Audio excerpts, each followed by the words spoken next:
For those that find themselves interested in the more condensed forms of turn-based strategy and roguelike deck building, Alina of the Arena may very well be something that could catch your eye. It's challenging and a bit more fresh on the take, incorporating a limited hex-based arena where you play as a few different variants of Gladiator with her own special unique skills and tactics that help her take on the challenges that you will face together. This is a game that has no distractions. There's no story, no extra elements pulling you away from the action. It's built for those who want something quick, but to the point, while offering many different challenges. Outside of one reoccurring issue that I noticed, which was the arena occasionally shrinking after resizing the window, which could be fixed by resizing it again, the game does a solid job of capturing the glory of a gladiator lifestyle. You start out as a slave and you fight your way up, earning gold and weapons tossed from the cheering crowds, pushing through the elites and bosses. I feel like the visual UI complements the atmosphere well, matching the tone that the game sets for itself. The atmosphere of the OST feels triumphant, which drives home the sense of rising to the top. It is a game that shines with its weapon and ability depth. While not overly complex, it offers plenty of flexibility from ranged,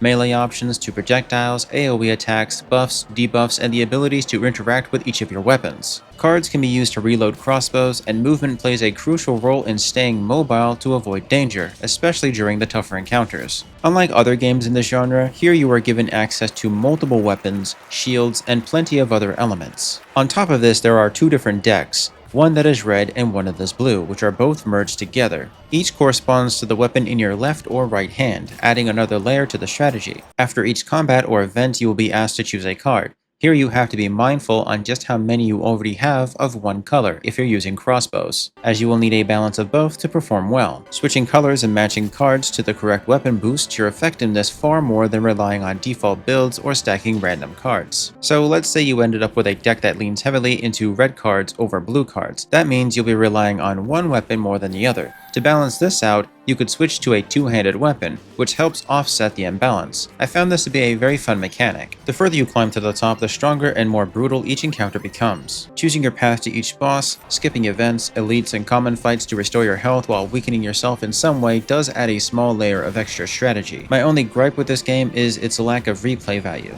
There isn't much meta progression here, and after multiple runs you unlock a different starter variant of the Gladiator, but beyond that, little changes outside of the possible new builds you find along the way. I'd have to say that Alina of the Arena is quite a fun and mostly niche indie game. It's a well-designed blend of roguelike deck building and turn-based strategy with enough depth in its weapons, abilities, and dual deck systems to keep things engaging and challenging for most that enjoy it. So if you're a fan of deck builders, it's definitely a title worth checking out.